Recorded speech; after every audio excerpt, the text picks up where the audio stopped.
Hola, muy buen día. En este video vamos a resolver el tercer examen parcial del módulo 8 de Matemáticas y Representaciones del Sistema Natural. Entonces, este es el examen un poquito más largo, más extenso, entonces vamos a iniciar. Ya sabes que debes de tener toda la mano, tu examen, calculadora, lápiz, todo lo que necesites. Iniciamos. La primera pregunta dice: dado el plano cartesiano y tomando en cuenta que los planos X, Y tienen divisiones unitarias, identifique correctamente los puntos ubicados en el gráfico. Tenemos un gráfico, tenemos ahí una imagen y hay unos puntos que debemos de saber cuáles son sus coordenadas. Tenemos uno aquí que dice que este es el punto Q. Tenemos uno aquí que dice que este es el punto R. Y tenemos uno aquí que es el punto P. Recuerda que las coordenadas siempre se componen de X, Y. Es decir, primero vamos a desplazarlos en el eje X y después vamos a subir o bajar en el eje Y. Entonces, primero entre las opciones de respuesta está el punto P, luego el R y luego el Q. Entonces, el punto P, ¿qué coordenadas tiene? Me desplazo hasta el -3 y bajo hasta el -1. Entonces, ahí automáticamente ya tenemos la respuesta correcta. El único que el punto P es -3, -1 es el inciso C. Pero vamos a tener los demás de forma, vamos a ver si son correctos. Sigue el punto R, es -1 en X y 2 positivo en Y. Entonces -1,2 es el R.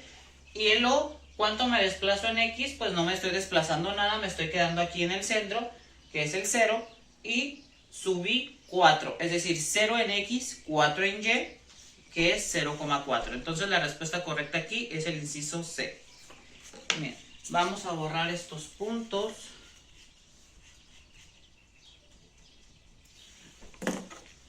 Estas primeras preguntas son del plano cartesiano.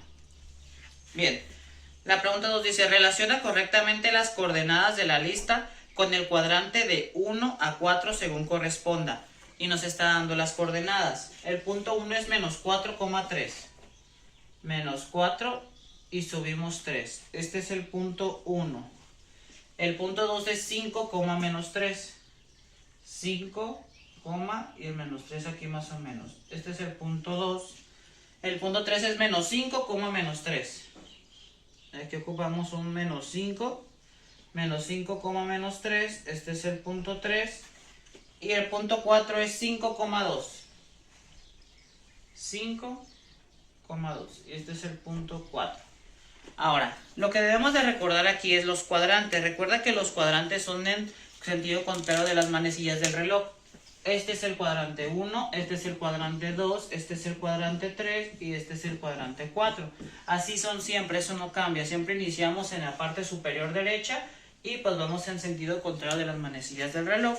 Entonces, con esta información tenemos que el punto 1 esté en el cuadrante 2, que el punto 2 esté en el cuadrante 4, que el punto 3 esté en el cuadrante 3 y el punto 4 esté en el cuadrante 1. Este viene siendo la respuesta, el inciso A, como te puedes percatar. Seguimos avanzando. La pregunta 3 dice: ¿cuántas dimensiones tiene un sistema que usa el plano cartesiano como referencia? Pues como nomás tiene lo largo y lo ancho, o sea, nomás tiene dos ejes, por lo tanto tiene dos dimensiones. Entonces la respuesta ya es el inciso B. La pregunta número 4 dice: se está organizando la fiesta de graduación y te piden que te hagas cargo de la distribución de las mesas y los lugares de los invitados. ¿Cómo te sentirías con esta responsabilidad? Pues bien, ahí tienes que analizarlo, leerlo. Te recuerdo que esto ya primero lo contestes tú y luego ya veas este video. Así que puedes poner pausa en esta ocasión. La respuesta ya es el inciso B. Tranquilo, eres capaz de realizar la comisión porque tienes facilidad para trazar planos y ubicar puntos, ¿sí? Les pido una disculpa si se llega a escuchar un poco de ruido o en el exterior, sino que está algo sofocado aquí, entonces abrí las ventanas y pues se puede escuchar los perros, los trailers y todo. Así que hasta lo que no se puede escuchar, entonces una disculpa, ¿sí? Seguimos. En la pregunta número 5 dice: ¿en qué cuadrante se encuentra el conjunto de puntos X, Y en el plano que satisfacen la siguiente condición? X, ok. La siguiente condición es X y luego y debe de ser menor a 0. En pocas palabras me está diciendo, y aquí me está pidiendo los cuadrantes. Recuerda que este es el 1, el 2, el 3 y el 4. ¿En qué cuadrantes la y es negativa? ¿En qué cuadrantes la y es negativa? Pues la y es esta parte hacia abajo, esta es la y negativa. ¿Qué cuadrantes son los que abarcan? El cuadrante 3 y el cuadrante 4. Entonces la respuesta correcta es el inciso B. Se ve un poquito más complicado, a lo mejor por cómo lo están planteando, pero en sí es algo muy sencillo. Y con esto terminamos el tema del plano cartesiano, o más bien las preguntas sobre el plano cartesiano. La pregunta 6 dice, observa la siguiente figura y calcula el valor de A. Tenemos un triángulo, me dice que aquí son 20 grados, aquí son 115 grados y aquí alfa, el ángulo alfa. Entonces, lo que tú debes de recordar es que la suma de los ángulos interiores de cualquier triángulo, ¿cuánto deben de sumar? 180, es decir que este ángulo más este ángulo más este ángulo me tiene que dar 180 grados. Aquí hay muchas formas para poderlo resolver, hasta lo podemos hacer mentalmente. 115 más 20 me dan 135 y a 180 le voy a restar 135, que es lo que tengo. Esto me da como respuesta, aquí tengo 5, aquí 4, 45 grados. Entonces la respuesta ahí es el inciso A, 45 grados. La pregunta 7 dice, si A es un ángulo menor de 90 grados, ¿cómo se llama al ángulo positivo B igual a 90 grados menos A? Ok, aquí debemos de recordar algo muy importante. ¿Te acuerdas cuando vimos el tema de ángulos, específicamente ángulos complementarios y suplementarios? Los ángulos complementarios son aquellos ángulos que sumados nos dan 90 grados y los ángulos suplementarios son aquellos que sumados nos dan 180 grados. Entonces, en pocas palabras nos está diciendo que los dos ángulos nos den 90 grados. Entonces, ¿cómo dijimos que se llamaban a esos ángulos que dan 90 grados? Complementarios. Entonces, la respuesta ya es el inciso A, que es complemento de A. Bien, vámonos a la pregunta número 8, la cual nos dice, expresa correctamente en radianes el valor del ángulo 140 grados. Ok, para convertir de grados a radianes hay fórmula para hacerlo, pero yo te dije que te aprendieras esto, que pi es igual a 180 grados. Entonces, ¿qué nos están solicitando convertir? 140 grados, entonces eso lo voy a poner abajo de los grados. ¿Por qué no nos están solicitando en radianes? Bien, lo que haríamos aquí normalmente es una regla de 3 y la regla de 3 es multiplicar en diagonal y dividir entre el número faltante, es decir, 140 por pi y lo que nos salga entre 180. Aquí no vamos a desarrollar, no vamos a multiplicar por pi, es decir, por 3.1416. ¿Por qué? Porque si tú te das cuenta en las opciones de respuesta, todos están en términos de pi. ¿Sí? ¿Te das cuenta? 7 pi sobre 9, 2 pi, pi sobre 2, pi sobre 4. Entonces lo que tú tienes que hacer es solamente representar que se están multiplicando. ¿Cómo hacemos esto? Multiplicamos en diagonal. Entonces sería 140 por pi, pues 140 pi. Y después dividimos entre el faltante. ¿Cuál es el faltante? 180. Es el mismo procedimiento que realizamos, el mismo de la regla de 3, nomás que aquí no estamos haciendo las operaciones. No sé si me explico. O sea, no estamos multiplicando tal cual 140 por 3.1416 y nos da un resultado y ese resultado lo dividimos entre 180 y ya nos da la respuesta final. Aquí lo que hacemos simplemente es solamente representar esa multiplicación. Ahora, esta es la respuesta, pero tú puedes decir, pero la respuesta no viene aquí. Pues sí, porque ¿qué crees que debemos de hacer? Debemos de simplificar esta fracción. ¿Cuál fracción? La de 140 sobre 180. Lo primero que yo haría tenemos que ver un número que el de arriba y el de abajo, estos dos números se puedan dividir. Pero yo automáticamente lo voy a dividir entre 10. O puedo quitar los dos ceros. El cero de arriba y el cero de abajo. ¿Y qué me da como respuesta? 14 pi sobre 18. Ahora tengo que buscar un número entre que el 14 y el 18 se puedan dividir. ¿Se pueden dividir entre 2? Sí. Puedo dividir entre 2 y entre 2. Y esto me da 14 entre 2, 7 y el pi se sigue llevando. Y 18 entre 2, 9. Si te das cuenta, esto ya es una opción de respuesta. Ese es el inciso A, que dice 7 pi sobre 9. ¿Sí? Y así lo obtuvimos. Vamos a la pregunta número 9, que nos dice: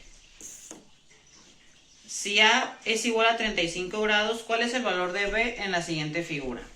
Ok, son de ángulos. Y nos dice que esto es alfa y esto es beta. Y nos dice que A, que en realidad se vendría siendo alfa, vale 35 grados. Y me está diciendo que cuánto vale beta. Muy bien. Este ángulo mide 35 grados. Entonces, recuerda que cuando vimos el tema de dos paralelas cortadas por una transversal, vimos los ángulos opuestos por el vértice. Entonces, el vértice es este. ¿Cuál es el ángulo opuesto a este? Este, ¿verdad? Entonces, ¿este ángulo cuánto mide? Lo mismo que este, 35 grados. ¿Sí? Y si tú juntas todos los ángulos, ¿qué te puedes percatar? Que esto es un círculo. ¿Y un círculo cuántos grados tiene? 360 grados. Entonces, a 360 grados, yo le voy a restar 70. ¿Por qué 70? Porque es la suma de estos dos ángulos que yo conozco. 35 más 35, 70. Entonces, resto y aquí me da 290. Ahora, 290 grados no es la respuesta. 290 grados mide ¿qué? Mide este y este. ¿Sí? ¿Por qué? Porque solamente le resté estos dos ángulos y que 290 grados miden estos dos ángulos. Pero ¿qué te puedes percatar? Que estos dos ángulos también son opuestos por el vértice. Entonces quiere decir que estos dos ángulos miden lo mismo. Entonces voy a dividir 290 entre 2. ¿Por qué entre 2? Porque estos dos ángulos miden exactamente lo mismo. Entonces divido. Igual claramente esto lo puedes hacer en tu calculadora. No tienes por qué estarlo haciendo así. Y entonces el ángulo beta mide 145 grados. Lo cual la respuesta ahí es el inciso B. ¿Sí? El inciso B. 145 grados. Bien. Pasamos a la pregunta número 10 y dice: se tienen tres ángulos PQR.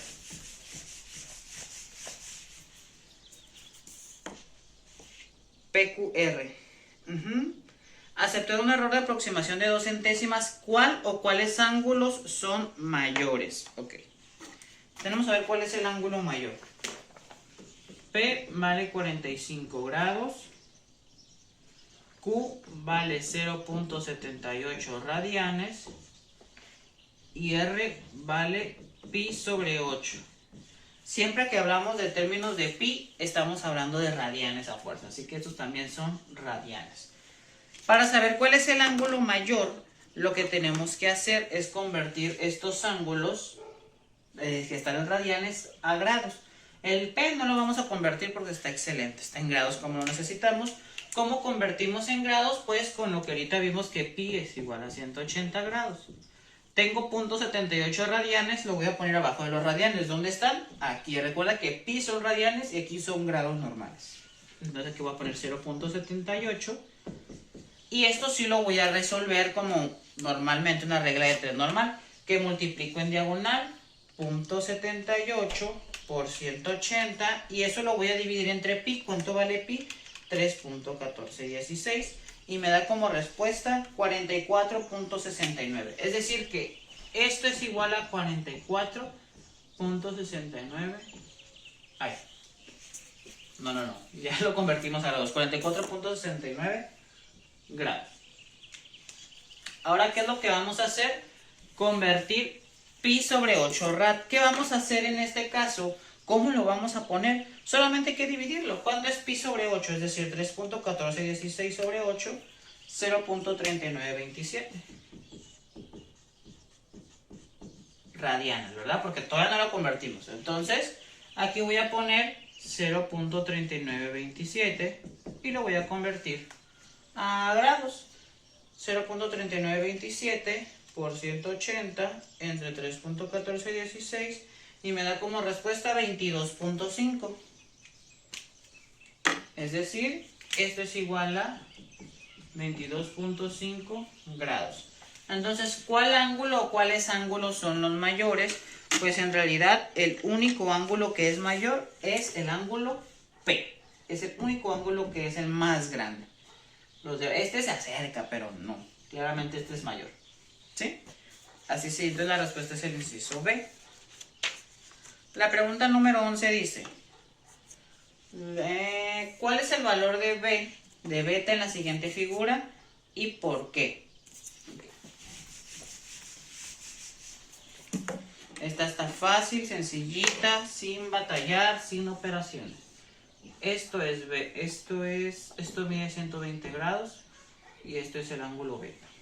Entonces, con la información que vimos hace poquito en uno de los reactivos, ¿cuánto mide el ángulo beta? 120 grados, así es. ¿Por qué? Porque estos dos ángulos son opuestos por el vértice y los ángulos opuestos por el vértice, miden lo mismo. Entonces la respuesta ya es el inciso A, ¿sí? Muy bien. Pasamos a la pregunta número 12 y dice, dada la figura, elige la opción que determine la suma más aproximada de los ángulos en radianes. Ok. Muy bien. Entonces lo que tenemos que hacer es lo siguiente. Nos están pidiendo la suma de los ángulos en radianes y tenemos tres ángulos ahí en el círculo. Uno que mide 45 grados, otro que mide 0.785 radianes y otro que mide pi sobre 8. Y recuerda que cuando hablamos de pi son radianes. Aquí lo padre es que no vamos a tener que convertir ni este porque nos están pidiendo la suma ¿en qué? En radianes, no en grados, en radianes. Lo único es que hay que convertirlo a número decimal para que nos sea más fácil. 3.1416 entre 8 y nos da 0.3927 radianes. ¿Cuál es el que debemos de convertir entonces? Porque este está en grados y todos los necesitamos en radianes. Y ahorita ya hicimos mucho de convertir. Pi es igual a 180 grados. ¿Dónde voy a poner los 45 grados? Pues abajo de los grados. Y esto lo quiero en radianes y esto se resuelve normal. Multiplico en diagonal y divido entre el faltante, es decir, 45 por 3.1416 y ese resultado lo voy a dividir entre 180 y me da 0.7854.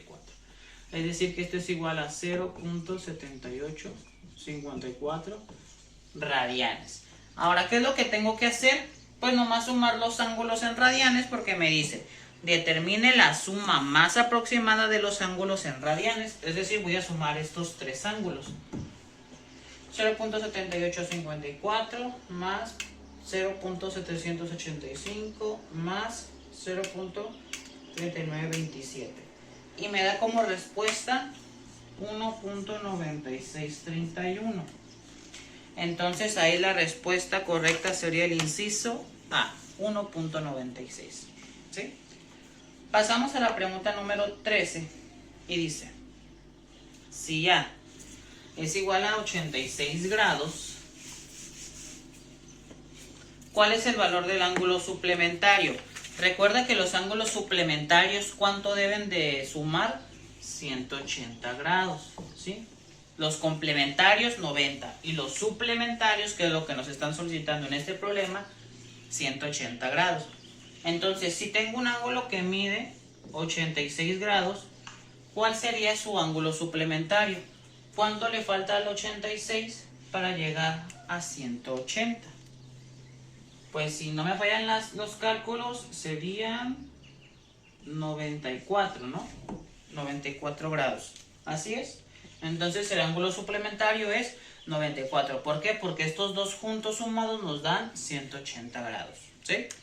Perfecto.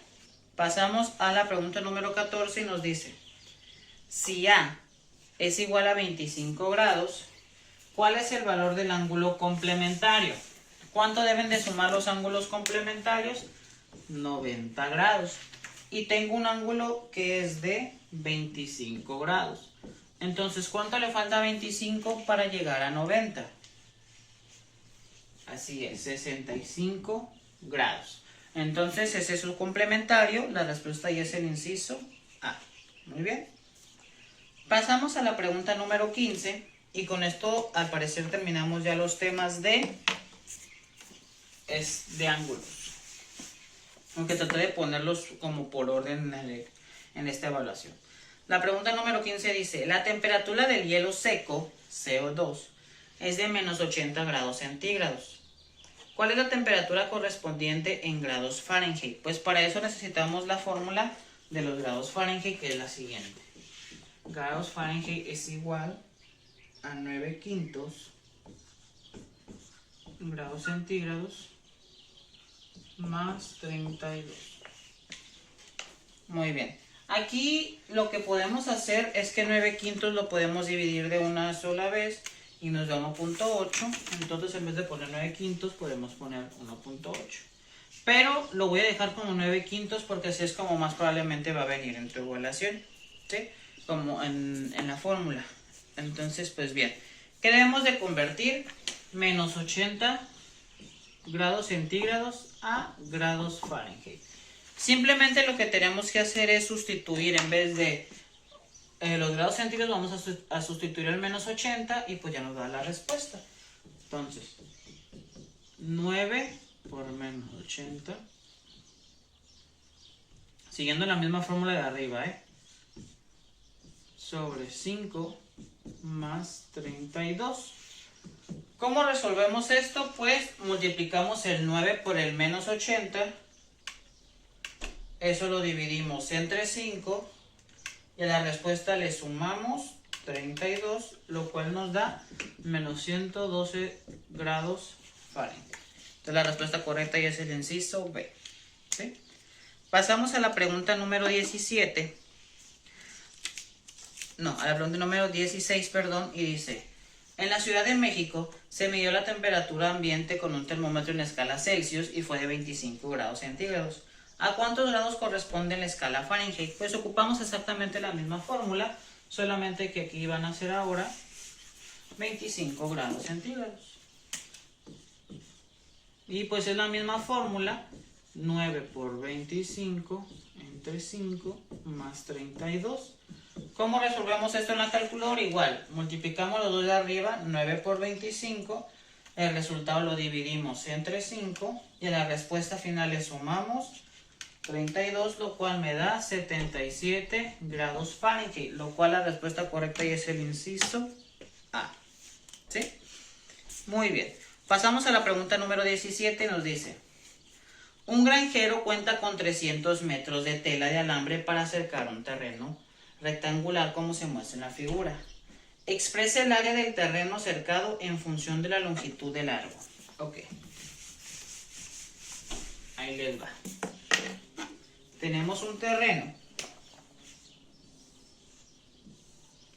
Y dice que este es X, que es el ancho. Y este es Y, que es el largo. ¿Sí? Y tenemos ahí, son 300 metros de tela para acercarlo, de tela de alambre. Entonces nos dice: expresa el área del terreno cercado en función de la longitud del largo. Ok.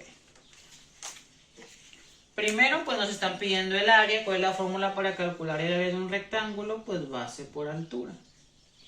¿Sí o no? B por H. Entonces, la B, que es la base, ya la tenemos, que es X, porque si te das cuenta en tus opciones de respuesta, aunque a lo mejor no logramos comprender a lo mejor bien la pregunta, que uno a lo mejor se ponga nervioso o algo, nos están pidiendo en función de X. X. Entonces la base mide X. ¿Cuánto mide el largo en función de X? Ok, ahí te va. Y esto es de reflexionar, no queda de otra. Tengo 300 metros, ¿verdad? Que es lo que va a acercar todo este terreno. Ahora, si yo solamente me pongo, ¿cómo decir?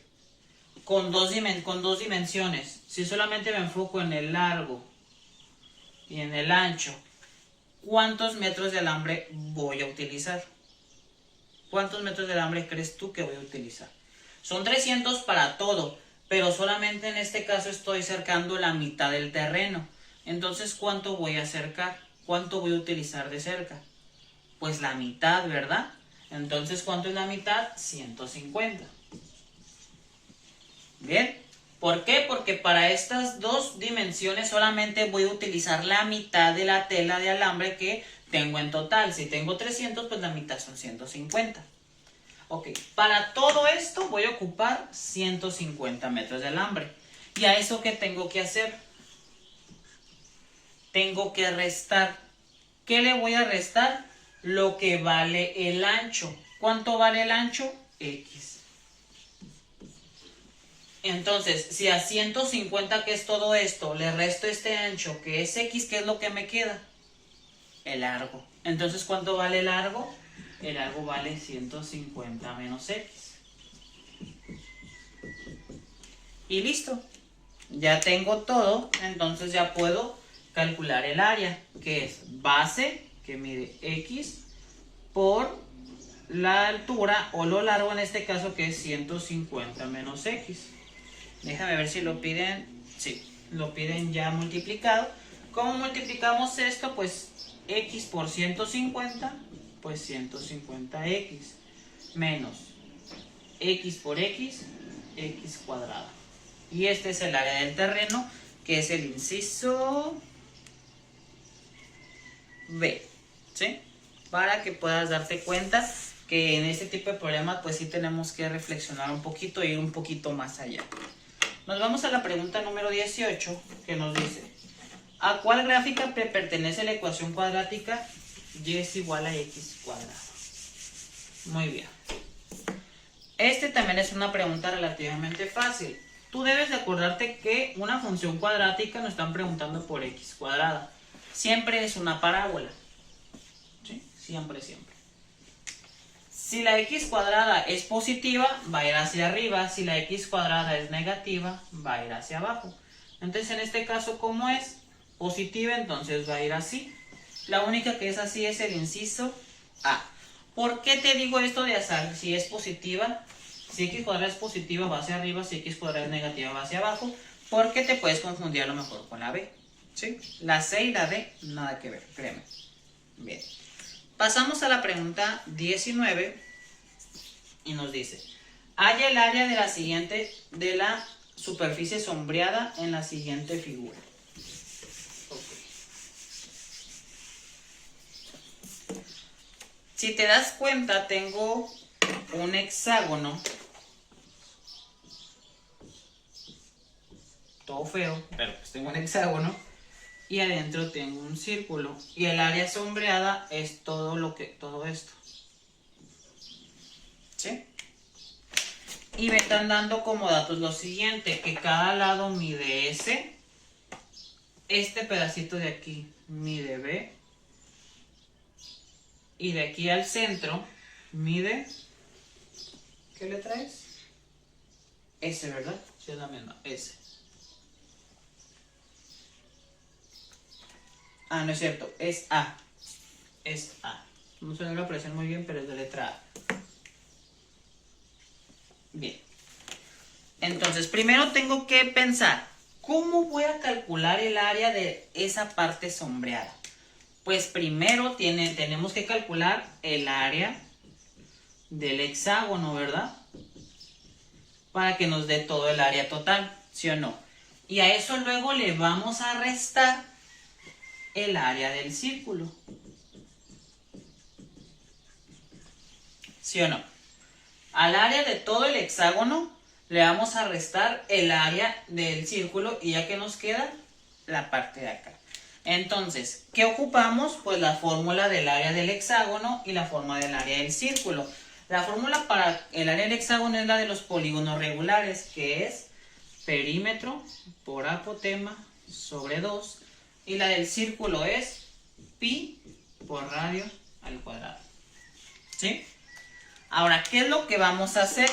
Pues en vez de poner P, el apotema, en vez de poner el radio al cuadrado, vamos a poner las letras que nos están poniendo aquí. Ok.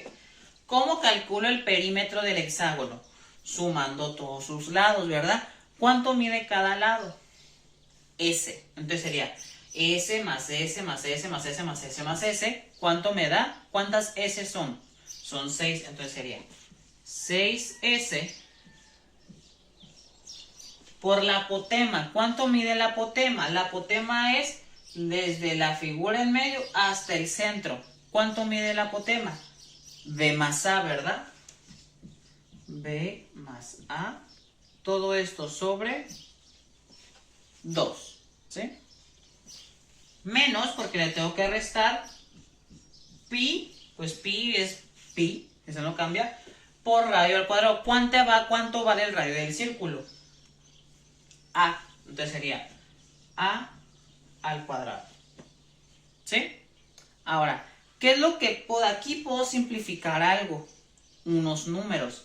Dividir este 6 entre 2 y me daría 3S, porque 6 entre 2 son 3, por B más A menos pi por A al cuadrado, ¿sí?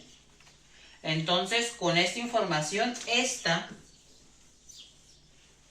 sería mi forma para poder calcular el área sombreada. Y si nos vamos a las opciones de respuesta, ahí tal cual es el inciso, igualita nos salió. Entonces ese B más A menos pi al cuadrado es el inciso C, ¿sí?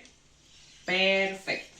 Espero haya quedado claro. Si no, hay que regresar al video para ver por qué pusimos esta información, ¿sí? Hay que analizar la figura, esa es la clave. Nos pasamos a la pregunta número 20, que es un poquito similar a esta. Y nos dice: identifica la fórmula para calcular el área de la figura. Y la figura la tenemos aquí. Es así. Y luego aquí hace unos... Bueno, no me salió tan bien, ¿verdad? Pero tenemos este círculo. Y tenemos aquí mide 2A.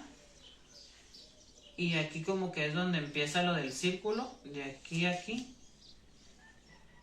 Vale 2A. Bueno, esto parece un rectángulo, pero pues debe ser un cuadrado, ¿no? Porque pues si aquí mide 2A y aquí 2A. Pero pues bueno.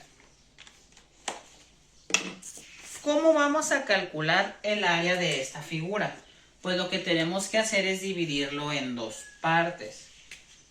Uno que va a ser toda esta figura y pues la otra que va a ser esta figura. ¿Cómo lo vamos a calcular? Ahí les va.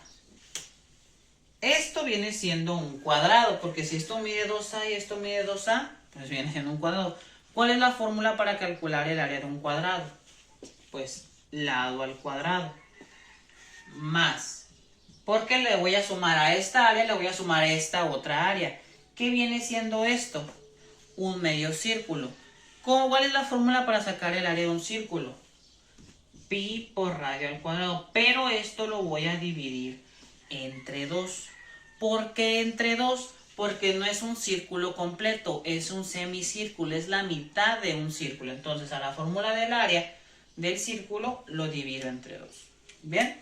Entonces tenemos que hacer lo mismo que en el pasado, sustituir los datos o las fórmulas de las áreas por cada uno de los valores que nos está dando aquí. Bien, entonces vamos con este, es lado al cuadrado. ¿Cuánto mide el lado? 2A, entonces sería 2A al cuadrado más pi, pues pi se va a quedar ahí, por radio. ¿Cuánto vale el radio de este círculo? O bueno, de este semicírculo. Aquí tenemos el diámetro, que va de una orilla a otra. ¿Cuánto mide el diámetro? 2A. ¿Y qué es el radio? El radio es la mitad del diámetro. Entonces, el radio va a valer A. Sí, porque este vendría siendo A y este viene siendo A más A, da 2A. Entonces va a ser, el radio es A al cuadrado sobre 2. ¿Sí? ¿Qué debo de hacer ahora aquí? Pues tengo que elevar al cuadrado. ¿Cuánto es 2 al cuadrado? 4. ¿Y cuánto es A al cuadrado? Pues A al cuadrado más pi a cuadrada sobre 2. Esto ya es la respuesta. Pero si tú te das cuenta, no está ninguna de esas opciones como respuesta definitiva. ¿Qué puedes darte cuenta en los incisos? Que está factorizada ¿para qué?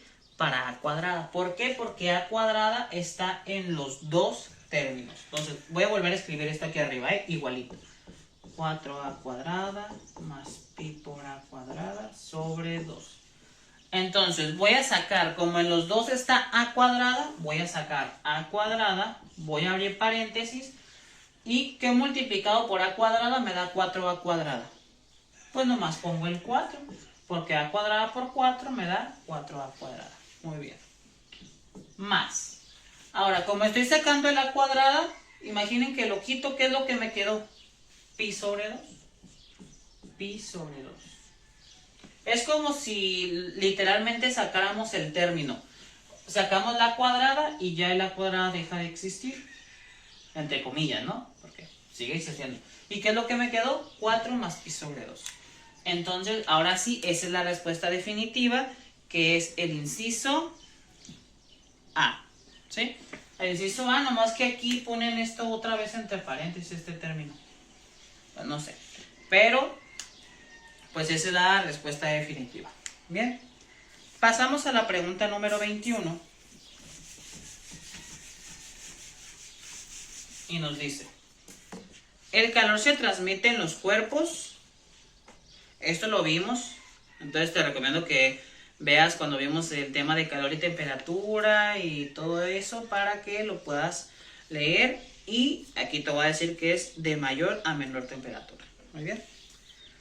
Una barra de metal está sumergida en agua que está a una temperatura de 310 Kelvin y la temperatura ambiente es de 300 Kelvin. ¿Qué le puede suceder a la barra al sacarla del agua? Que recuerda que está en agua a 310 Kelvin y la sacamos. Entonces esto vimos también unos ejemplos similares en el tema de calor y temperatura. La respuesta ahí es que se va a contraer y va a mantener su temperatura a 300 Kelvin. Es decir, se va a contraer, quiere decir que las moléculas se hacen más pegadas y pues se va, como cuando sacamos la mantequilla. La mantequilla está a una temperatura en el refrigerador y cuando la llegamos a sacar y nos esperamos un rato, ¿qué es lo que pasa? Pues empieza a ser a temperatura ambiente, ¿no? Empieza a agarrar la temperatura que hay en nuestro entorno, pues lo mismo va a suceder. Va a hacer su temperatura a 300 Kelvin, que es lo del ambiente. La pregunta 23. A la suma de la energía cinética de todas las partículas de un cuerpo se le conoce como calor. Vemos esa definición, ¿eh? Bien, pasamos a la siguiente pregunta, que es la número 24 y dice, el asta bandera de aluminio tiene 33 metros de altura a 20 grados centígrados. En cuanto se dilata, aumenta su longitud si la temperatura aumenta de 20 grados centígrados a 35 grados centígrados. El coeficiente de dilatación del aluminio es de 0.000023 por cada grado centígrado. Entonces, aquí solamente tenemos que multiplicar el diferencial de la temperatura por el coeficiente de dilatación. ¿Cómo saco el diferencial de la temperatura? Es solamente una resta de la temperatura final menos la temperatura inicial, y eso lo voy a multiplicar por el coeficiente. Entonces, ¿cuánto fue la temperatura final? De 35, y a esto le voy a restar la inicial, que es de 20, y el coeficiente es de 0.00023. Entonces, 35 menos 20 me da, esto me da 15 y lo voy a multiplicar por 0.000023 y me da 3.45 por 10 a la menos 4. ¿Sí? Entonces esto lo voy a deshacer como moviendo el decimal hacia la izquierda 4 veces. 1, 2, 3, 4. Y los espacios vacíos se rellenan con ceros. Y pues ahí ya me quedó. Y esa sería mi respuesta, 0.000345. La respuesta correcta ahí es el inciso B. ¿Sí? Perfecto. O sea, se ve complicado, pero no es tanto como se cree. La pregunta 25 dice, ¿cómo se denomina la cantidad de calor que se requiere para cambiar 1 gramo de sólido a 1 gramo de líquido sin variar su temperatura? Ese proceso se llama calor latente de fusión. ¿Sí?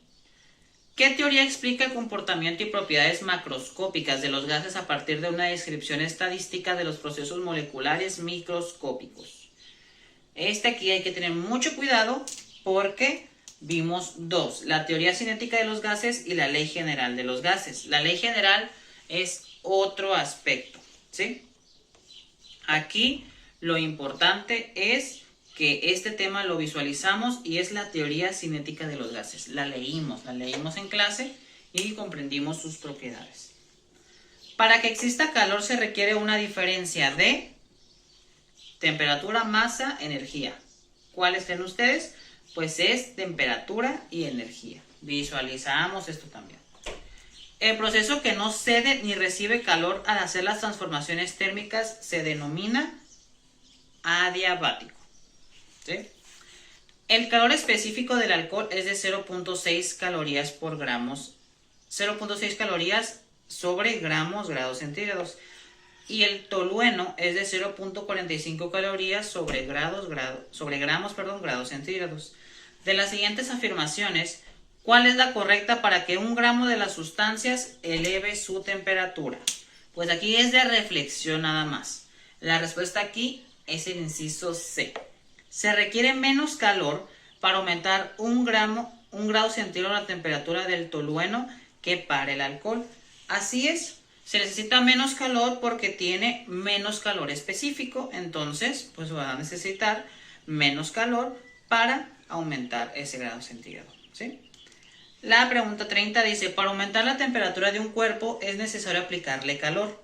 Este cambio provoca ¿qué pasa cuando le aplicamos a un cuerpo calor? Y lo hemos visto en varias de las preguntas. Una dilatación. Una dilatación es de que se ensancha un poco, se expande un poco, ¿sí? Y contraer es que se hace más compacto, ¿sí?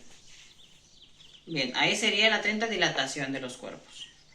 La pregunta 31 dice, se desea calcular qué cantidad de calor se requiere para elevar la temperatura de 1 kilo de aluminio de 20 grados centígrados hasta 180 grados centígrados. ¿Cuál fórmula se debe utilizar? Muy bien, ahí la letra A es incorrecta. Es un triángulo, pero así viene. Entonces, no sé si venga en su evaluación, pero por cualquier cosa, ahí la respuesta es el inciso B, ¿sí? El inciso B. Esa es la fórmula que se necesita para saber qué cantidad de calor se requiere. La pregunta 32 dice, se dispone de 110 gramos de agua en un calorímetro a 20 grados centígrados. Se introduce una probeta con 50 gramos de agua a 60 grados centígrados y se observa que la temperatura de equilibrio es de 30 grados centígrados. Y te da la fórmula ahí. A partir de esta información, ¿cuál es el equivalente en agua MEC en el calorímetro? Ahí les soy honesto, intenté con los datos, la forma en que conozco, y no me da nada de los resultados ni cercanos. Entonces ahí marcaba que la respuesta era el inciso A. Pues ya si toca esta pregunta, pues te recomendaría si podrías comentarme si así viene tal cual en la evaluación, para buscarle de otra forma el sentido, porque por más que intenté, créeme que no pude resolverla. No me da ninguna cercana que digas, pues al menos se acerca a esta. No, entonces ahí no sé si algún dato esté mal, alguna información esté mal. Ahí, como te comento, dice que es el inciso A. Nos vamos ahora a la pregunta 33, que dice, para preparar café se calentó 2000 gramos de agua en una cafetera y se elevó la temperatura de 20 grados centígrados a 50 gramos centígrados. ¿Cuánto calor recibió el agua? Pues bien, vamos a utilizar aquí la fórmula de la pregunta 31, que es la masa por el calor específico por el diferencial de temperatura. Entonces, ¿qué es lo que tenemos? Tenemos que la masa de cuánto es, de 2000 gramos, y así debe de ser en gramos. El calor específico, ¿qué va a ser el calor específico del agua? Porque estamos calentando agua, no nos está dando el problema, que es de 1. Y lo vamos a multiplicar por el diferencial de temperatura. Recuerda que el diferencial de temperatura es temperatura final menos temperatura inicial. ¿Cuál es la temperatura final? 50 menos la inicial, que es de 20. Entonces, recuerda que primero tenemos que multiplicar, que restar esto, que nos da 30. Y ahora multiplicar toda esta información, 2000 por 1 por 30, que nos da 60.000. La respuesta correcta ahí es el inciso C, ¿sí? La pregunta 34 dice, es muy sabido que cada persona requiere de un número de calorías diarias en su alimentación, pero ¿qué representan estas calorías para las personas? energía, la energía que necesitamos. Los gases se expanden al aumentar su temperatura, variando de manera directamente proporcional a su... Si se están expandiendo, los gases, ¿qué van a ocupar más? Volumen, perímetro, superficie, dilatación. Pues más volumen, como más se están expandiendo van a ocupar mayor volumen porque están abarcando mayor cantidad de espacio. La pregunta 36 dice, relaciona las formas de transmisión del calor con su característica. Esta la visualizamos y si mal no recuerdo, te entregué una tabla de cómo son estos tipos. Entonces te recomiendo que vayas, la veas y ya la contestes tú. Ahí la respuesta es el inciso B, ¿sí? La conducción existe transporte de materia y se transmite por colisión entre moléculas. La convección se presenta en fluidos y la radiación se transmite en ausencia de materia. La pregunta 37 dice, un recipiente de 6 litros contiene una muestra de gas a presión de 200 pascales. ¿Cuál es la nueva presión de la muestra de gas si se coloca en un recipiente de 3 litros? Ok, pues vamos a ver. Vamos a anotar la información y nos está diciendo un recipiente de 6 litros. 6 litros que viene siendo volumen. Recuerda que litros son volumen. A una presión de 200 pascales, pues ahí sí nos está diciendo tal cual que es 200 pascales. ¿Cuál es la nueva presión? Este es volumen 1, presión 1. Nos están preguntando por la presión 2. ¿Cuál es la nueva presión de gas si se coloca en un recipiente de 3 litros? El volumen 2 es de 3 litros. Para esto tenemos que ver en las leyes de los gases cuál es la fórmula que nos va a ayudar. Y en este caso nos va a ayudar la ley de Boyle, ¿sí? Que dice que la presión 1 por el volumen 1 es igual a la presión 2 por el volumen 2. Vamos a despejar nuestra fórmula para la presión 2. Presión 1 sobre volumen 1 entre volumen 2 es igual a la presión 2. Y pues solamente hay que sustituir los valores que tenemos. La presión 1 que vale 200 pascales que multiplica el volumen 1 que es de 6 litros que divide el volumen 2 que es de 3 litros. ¿Cuál va a ser esa presión 2? Pues hacemos nuestras operaciones.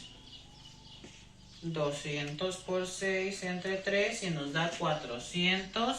Y estamos hablando de presión, así que van a ser pascales. Igualmente aquí podemos observar, litros con litros se va, que nos quedaron solamente pascales. Bien. Pasamos a la pregunta número 38 y nos dice, elige la opción que realiza el cálculo correcto del cambio de energía interna para una barra de aluminio, coeficiente de dilatación lineal de 24 por 10 a la menos 6 grados centígrados, en forma cúbica, el cual tiene un lado de 85 centímetros y una masa de 10 kilogramos. Se calienta a presión atmosférica, y su incremento de su temperatura es de 10 grados centígrados a 87 grados centígrados. El calor específico del aluminio es de 900 joules kilogramos por grado centígrados. Pues bien, la verdad, ahí lo que está dándote poco a poco es el procedimiento, ¿sí? Te está dando el procedimiento de cómo ir resolviendo cada una de ellas. Entonces, pues ahí va. Aquí en pocas palabras, pocas palabras, lo que te está diciendo, y en realidad todas es relativamente lo mismo, son variables que ya hemos trabajado. La masa, el calor, recuerda que la A es diferencial de temperatura, la P es presión, la V es volumen, entonces así nos vamos y al final nos va a dar el inciso D. La verdad esto se va a hacer súper largo, es un procedimiento bastante extenso porque estar viendo cada uno de los valores, entonces ahí te la paso, es el inciso D. Muy bien. La 39 dice, identifica la opción que representa el desarrollo del icosaedro.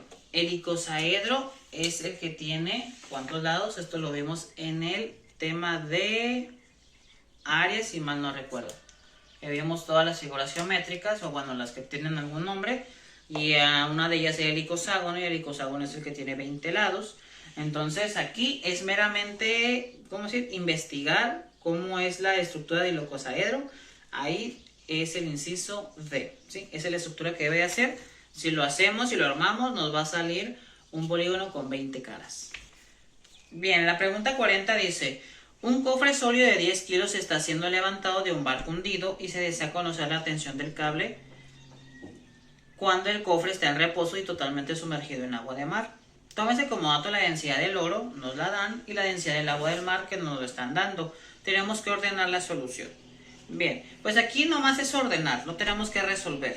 Entonces, el primer paso, bueno, que tú primero lo vayas haciendo, yo sé que hay muchas cosas que dices, ¿qué demonios es todo esto? Pero podemos encontrarle la lógica. El primer paso es hacer algo que nosotros ya hemos hecho muchas veces, calcular volumen. Entonces, el primer paso es el número 3. De ahí nos tenemos que pasar al paso número 4, que va a ser calcular la fuerza. Todo ese procedimiento, no te metas tanto niño, a unas fórmulas ya las hemos visualizado ahí si te das cuenta, pero es calcular la fuerza. Entonces, ahí dejémosla. Entonces del 4 se brinca al 1. ¿Por qué? Porque el 3 ya tenemos el volumen, ¿verdad?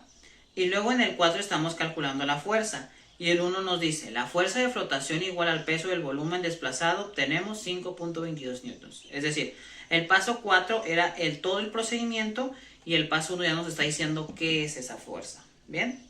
De ahí nos tenemos que pasar al paso número 5 y de ahí al número 2, que nos da lo que queríamos al final, que era conocer la tensión del cable. ¿Sí? Entonces, te digo, yo sé que a lo mejor suena muy raro todas estas fórmulas, pero encontrándole poquito a poquito lo vamos a ir viendo, ¿sale? Bien, la pregunta 41 dice, la carga positiva del núcleo de un átomo depende del número D que contiene. Pues bien, la carga positiva, recuerda que son los protones, ¿sí? Los protones son los positivos, los electrones son los que tienen carga negativa, los neutrones son los que tienen carga neutra y las moléculas son otro aspecto.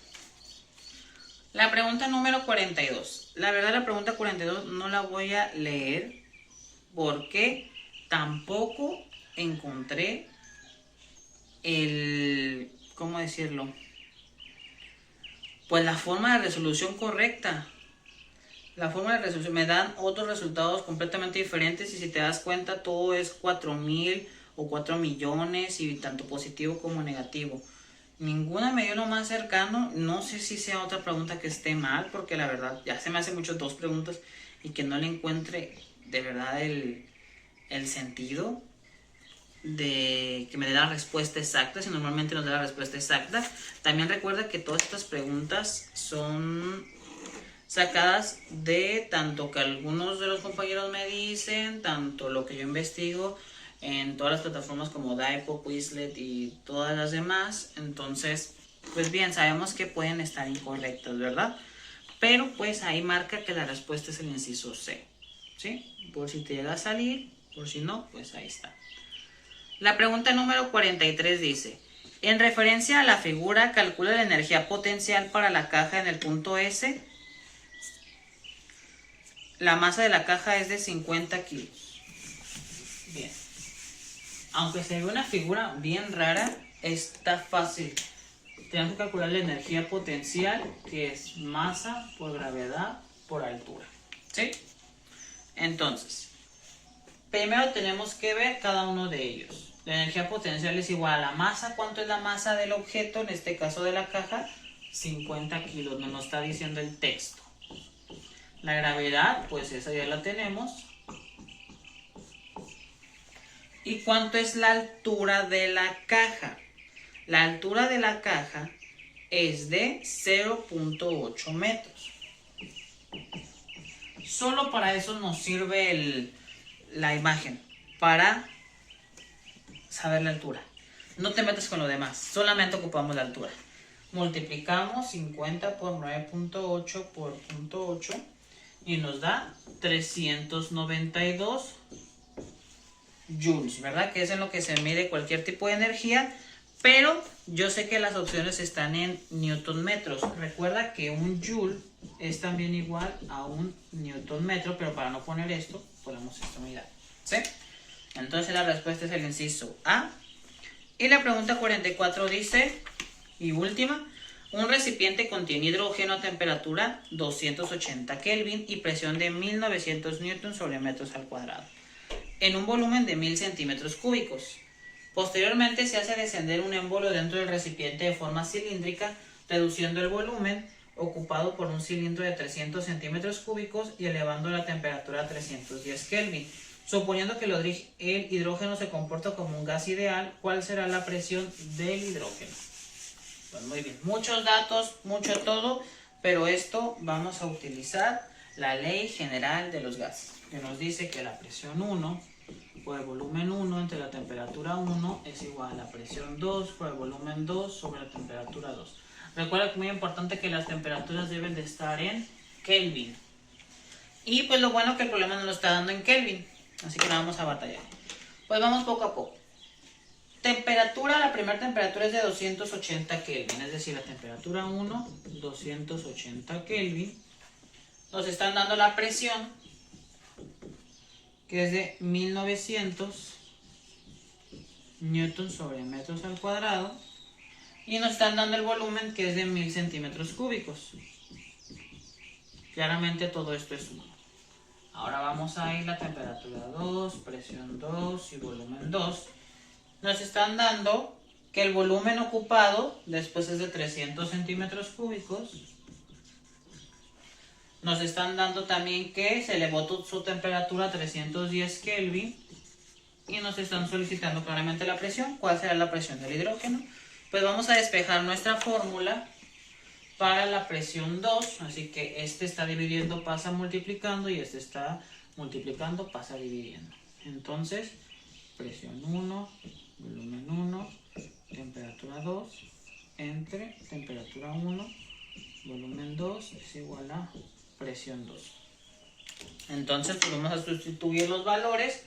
Presión 1, voy a poner nomás los puros números porque no me van a caber. 1900 por volumen 1, que son 1000, por temperatura 2, que son 310. Todo esto entre la temperatura 1, que son 280, por el volumen 2, que son 300. Todo esto lo metemos en la calculadora. Te recomiendo primero multiplicar todo lo de arriba y luego lo divides entre lo de abajo. Por 1000 por 310, de 280 por 300, y nos da 7011. ¿Y en qué unidad se está midiendo la presión? En newtons sobre metros al cuadrado. Entonces ahí la respuesta es el inciso B, como te puedes percatar. Esto sería todo por estos exámenes. Espero te ayuden mucho. Estúdialos porque la verdad yo espero que salga la mayoría de toda esta información. Sabes que cualquier cosa estoy para apoyarte y para ayudarte. Y pues fue un gusto haber estado contigo en este módulo 8. Gracias.